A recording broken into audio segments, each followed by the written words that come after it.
रामकृष्ण हरी मंडळी, तर आता वाजले संध्याकाळची 4। नेहमीप्रमाणे आज सुद्धा आपण चाललोय प्रवचनसाठी। तर बघू शकता आपलं संगीत प्रवचन चालू झालंय आणि आज शेवटचा दिवस आहे, शेवट समाप्ती होणार आहे आज।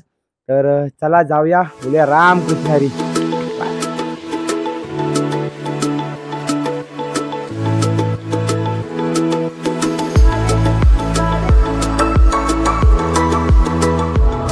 रामकृष्ण हरी माऊली। तर जाऊया आतमध्ये, बघूया आजचे पात्र कोण कोण आहेत आणि आज काय कार्यक्रम होणार आहे। तर चला जाऊया आतमध्ये, बघूया आपण। तर मंडळी आपल्या समोर पहिलंच कॅरेक्टर, पहिलंच पात्र म्हणजे रुक्मिणी माता। तर इथे रुक्मिणी माता आहेत, नंतर माता आतमध्ये जाऊया आपण आणि बघूया आतमध्ये कोणते कोणते कॅरेक्टर आहेत। साईड साईड हे बघा, श्रीकृष्णांचे 2 पारेकरी बरोबर दरवाजामध्ये उभे आहेत।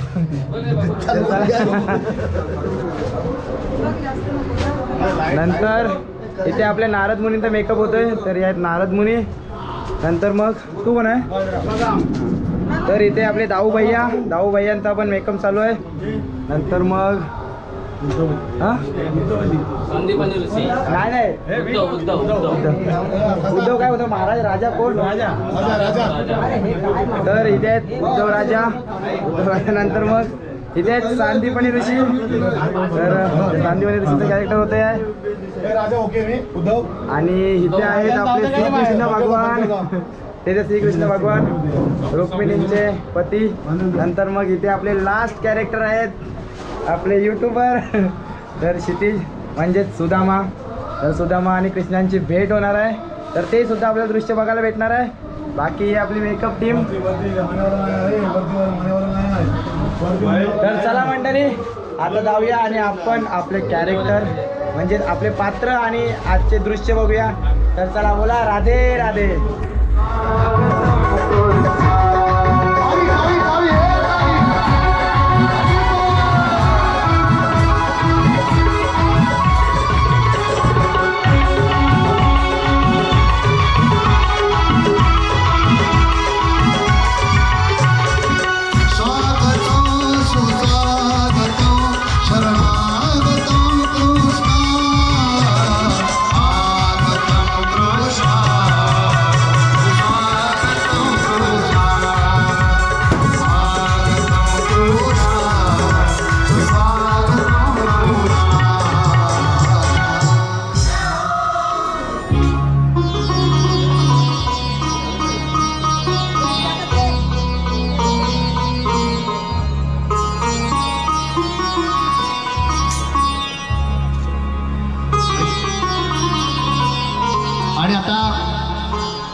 आई साहेब रुक्मिणी माता भगवान श्रीकृष्ण परमात्म्याला अवक्षण करतील आणि भगवान राजे होतील।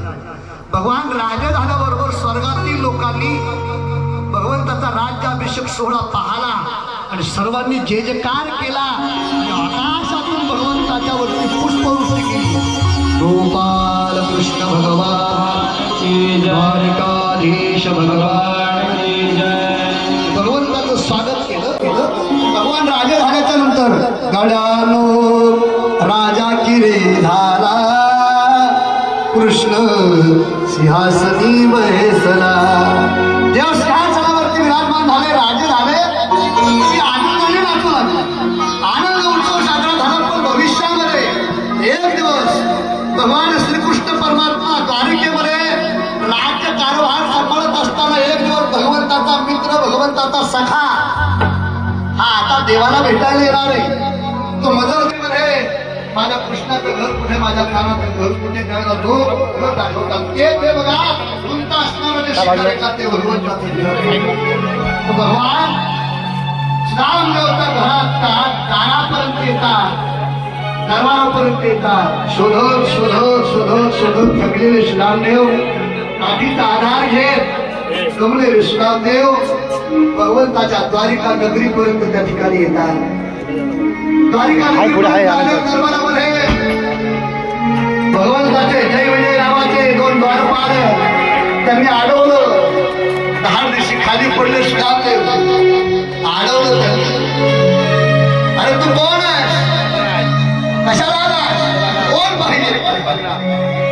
सुदामदेव सांगतात ये मेरे कन्हैया का ही घर है, माझ्या कानाचं दरबार आहे. माझा मित्र होतो. अरे त्याला एका शब्दानं बोलून येतो राजा आहे, आमचा राजा आहे तो, तुझा मित्र. अरे कसं काय तुझा मित्र होईल तू दारिद्र्य ब्राह्मण आहे आणि तो राजा आहे. जा चालता हो, तुला काही काम नाहीये, जा इथून चालता. ढकलावून खाली पडता सुदामदेव, हात जोडता शिपायानो, माझी देवाला विनंती तरी, मला माझी विनंती आहे, देवाजवळ माझा निरोप तरी पोहोचला. देवाला एकदा सांगा की तुझा मित्र तुला भेटण्याकरता आलाय. हा निरोप ऐकल्याबरोबर एक शिपाई, एक द्वारपाल सुदामदेवाला थांबवतो आणि एक द्वारपाल भगवंताला निरोप देण्याकरता भगवंताच्याकडे येतोय. एक द्वारपाल भगवंताच्याकडे येतोय, भगवंताकडे येतोय. दूर असणारे भगवंत त्या महालामध्ये बसणारे तो द्वारपाल येतोय भगवंताच्याकडे आणि दुरून भगवंताच्या जवळ येतोय. भगवंताला नमस्कार भगवंताला संदेश देतोय. भगवान कोणीतरी एक ब्राह्मण बाहेर आलेला आहे, तो तुमचा मित्र आहे म्हणतोय. देव विचारतात त्याचं नाव. तो द्वारपाल सांगतो नाव विसरलं म्हटलं बरोबर. देव सांगतात तुझा त्याचं नाव काय माहिती का. तो द्वारपाल परत जातोय आणि सुदामाच्या जवळ येतोय. सुदामाला विचारतोय अरे तुझं नाव काय आहे, नाव काय म्हटलं बरोबर. सुदामा म्हणतात या देहाला सुदामा म्हणतात. सुदामा नाव सोबत घेऊन त्या ठिकाणी तो द्वारपाल धावत येतो. धावत आल्याबरोबर देवाला सांगतो त्याचं नाव सुदामा आहे. सुदामा म्हटलं बरोबर भगवान श्रीकृष्ण परमात्मा रात कारभार सोडतात.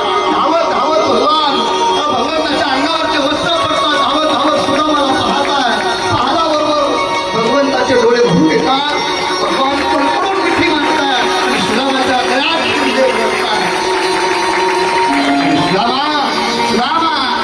भगवान श्रीकृष्ण परमात्मा सुदामा विनोद त्या ठिकाणी करतात. भगवान श्रीकृष्ण परमात्मा सुदामाला हाताला पकडतात आणि हळूहळू सुदामाला ते द्वारपाल आणि भगवान राजमहालामध्ये घेऊन येतात. सुदामा भगवंताच्या सोबत त्या ठिकाणी येतोय. कोण म्हणतं सुदामा दारिद्र्य, काय सुदामाची श्रीमंती. अरे या असं तुझे देवा, यावरती बसण्याची योग्यता माझी नाहीये. देवानं सांगितलं सुदामा नाही, तुझी जागा तर माझ्या मस्तकावरती आहे. सुदामा या आसनावरती बस. सुदामा भगवान त्या आसनावरती बसवतात. सिंहासनावरती सुदामदेव बसल्याच्या नंतर भगवान सुदामाच्या पायाजवळ बसतात आणि सुदामदेवाच्या पायातले काटे भगवान परमात्मा एक एक काटे काढतात आणि काटे काढल्याच्या नंतर रुक्मिणीला आवाज देतात आणि माता रुक्मिणी पात्र घेऊन जाते. सोन्याचं ते पात्र भगवान त्या पात्रामध्ये सुदामदेवाचे पाय ठेवतात. सुदामदेवाचे पाय ठेवतात त्या पात्रामध्ये. भगवान श्रीकृष्ण परमात्मा सुदामदेवाच्या पायाला त्या ठिकाणी अभिषेक करतात. सुंदर त्या ठिकाणी पाय धुतात आणि पायाचं तीर्थ हात पायाखाली ठेवतात आणि पायाचं तीर्थ भगवान द्वारिकाधीश श्रीकृष्ण परमात्मा सुदामाच्या पायाचं तीर्थ घेतात. त्यावेळेला आईसाहेब रुक्मिणी माता सांगतात प्रभू आम्हालाही द्या. आईसाहेब रुक्मिणी माता ही सुदामाच्या पायाजवळ येतात आणि आपल्या हाताने सुदामाचे पाय धुतात आणि सुदामाच्या पायाचं तीर्थ त्या ठिकाणी माझी आई रुक्मिणी माता देखील सेवन करते. आणि पाय धुतल्याच्या नंतर भगवान श्रीकृष्ण परमात्मा सुदामदेवाशी चर्चा करतात. सुदामा तुझा प्रवास व्यवस्थित झाला ना. हो देवा. सुदामदेव विचारतो कन्हैया हे तुझं घर आहे. हो देवा. तू व्यवस्थित आहे. हा देवा. कृष्ण बोलता सुदामा जसा गुरूंच्या घरी तू त्या अवस्थेत होता आजही तुझी तीच अवस्था आहे. सुदामा फिरत अवस्था आहे तुझी. हो देवा. अजूनही माझ्यासाठी तू भजन करतोय. हो देवा. सुदामा विचारतो देवा तुझा विवाह नाही झाला. देव बोलतो हा. मग देव आपल्या पत्न्यांना दर्शनाकरता बोलतो. रुक्मिणी येते आणि सुदामदेवाच्या पायावरती डोकं टेकवते. नमस्कार सत्यभामा येते नमस्कार. सुदामदेव सगळ्या पत्न्यांना पाहतात आणि हसतात आणि हळूच कन्हैयाला बोलवतात, कन्हैया इकडे ये. मग कन्हैया कृष्ण उठतात आणि सुदामदेवाच्या जवळ जातात. मग सुदामदेव देवाच्या कानात बोलतात, देवा हा सगळं तुझ्याच बाहेर का बाहेरच्या कोणी? देव बोलतो, अरे या सगळ्या माझ्याच आहे. मला एक नाहीये 16,108 एवढे विवाह तू केले, मग मला एकाही लग्नाला तू बोलवलं नाही देवा. बरं जाऊ दे म्हणे, माझा विवाह सोड देवा. सुदामा तू विरक्त साधूच आहेस का? तूही लग्न केलंय, तू काही ग्रस्ताश्रम स्वीकारला? सुदामा बोलतो, हो देवा, सुंदर माझी पत्नी आहे. बरं माझ्या बहिणीनं माझ्याकरता काहीतरी खायला दिलं असेल ना? वैभव पाहिलं सुदामाने देवाचं. आणि मग सुदामा ते आपले पत्नीनं दिलेले पोहे जे आहेत का ते लपवतो, लपवतो. 56 प्रकारचे भोग खाण्याकरता मिळतात देवाला. मग हे माझे पोहे 3 दुबळ्याचे पोहे मी देवाला कसे देऊ? लपवतो. अरे बघ ते काहीतरी दिलं असेल, माझ्या बहिणीने मला दिलं असेल काहीतरी, दे दे. सुदामा लपवतो.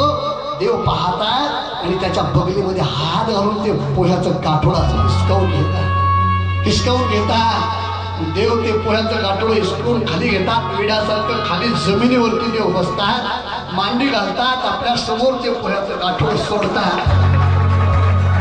पोह्याचं गाठोडं सोडल्याच्या नंतर देव पोहे खायला प्रारंभ करतात. गेल्यासारखे पोहे खातात. 1000 वर्ष देवाला कधी अंगत नाही मिळाला अशा प्रकारे पोहे खातात. त्यावेळेला आई साहेब रुक्मिणी माता बोलते, भगवान तो प्रसाद आम्हालाही थोडासा द्या, आम्हालाही द्या. मग भगवान रुक्मिणी मातेला बोलवतात. देवाच्या सर्व पत्न्या तिथे येतात आणि सर्वांना भगवान त्या ठिकाणी प्रसाद देतात. सुदामदेवाचा तो प्रसाद भगवंताने स्वीकारला. याला म्हणतात महाराज प्रेम.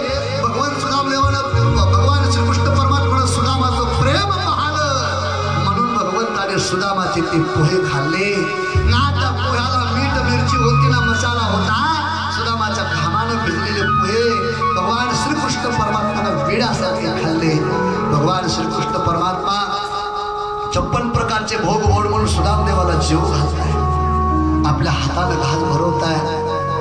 आणि रात्री झोपेच्या वेळी भगवान श्रीकृष्ण परमात्मा आसनावरती बसलेल्या सुदामाचे पाय आपल्या मांडीवरती ठेवतात. पाय मांडीवरती घेतात देव. देव बोलता, सुदामा दुरून आला, तू थकला असेल ना रे. मग देव सुदामाचे पाय चेपताय, सेवा. सुदामाला झोप लागत आणि हे दृश्य स्वर्गातून देव पाहतात. देवादिकांच्या देखील डोळे तृप्त होतात, नयन येते. का भक्त आणि भगवंत यांचं प्रेम हे स्वर्गातील देवानं पाहलं, त्यांचे नयन तृप्त झाले. चला आज ज्याप्रमाणे स्वर्गातील देव तृप्त झाले का त्याप्रमाणे साक्षात माझी सर्व उत्तमकर मंडळी आज भगवान श्रीकृष्ण परमात्मा आणि सुदामाचं प्रेम चित्रीकरणाच्या द्वारे पाहून खरंच आपले नयन देखील आपल्या सर्वांचे तृप्त झाले असते. आपण आहे नाही, पण आज खरोखर हा प्रसंग चालू असताना खरोखर आपणही विलीन झालो होतो. आपणही फक्त आणि फक्त कृष्ण आणि सुदामामय झालो होतो. आपल्यालाही फक्त त्या प्रेमाची आळव होती आहे. आणि चला आणि मग भगवान परमात्मा सुदामदेवाला त्या ठिकाणी वाटे लावतात. हे दृश्य सदा वसंत हृदया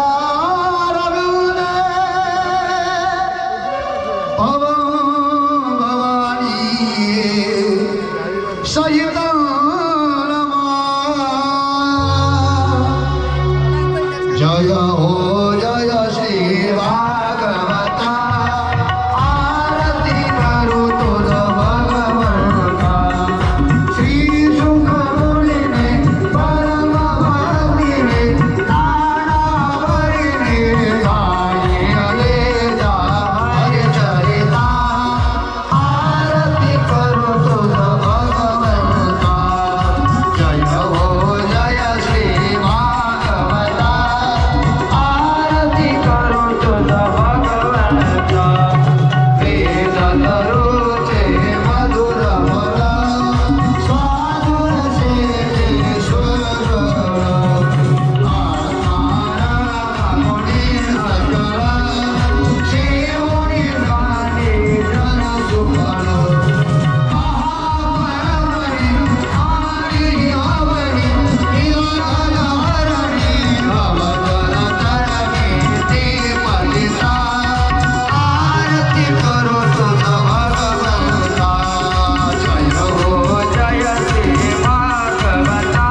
खरंच म्हणजे हे जे मला कॅरेक्टर दिलं आहे ना, मी मेकअप आर्टिस्ट टीमचं खूप खूप आभारी आहे. कारण मला एक संधी दिली, जे माझ्या आतमधलं होतं ते बाहेर प्रदर्शित करण्यासाठी मला एक संधी मिळाली. योगायोग एवढा की शेवटच्या दिवशी मी अपेक्षित सुद्धा नव्हतं केलं की मला हा रोल मिळेल म्हणून. पण भगवंताची कृपा. बाकी खूप छान वाटलं. ॲक्च्युली मी फील करत होतो. स्टार्टिंगला मी आधी प्रॅक्टिस केली रडायची, त्यानंतर माझ्या डोळ्यात ते संत्र्याचं हे पिळलं, पण शेवटपर्यंत मी रडत होतो. नंतर तर आपोआप डोळ्यातून पाणी येत होते, थांबतसुद्धा नव्हते. का ते माहिती नाही. देवाचं नाव कानावर पडत होतं आणि मी सुद्धा त्या फ्लोमध्ये जात होतो. तर खूप छान वाटलं. धन्यवाद.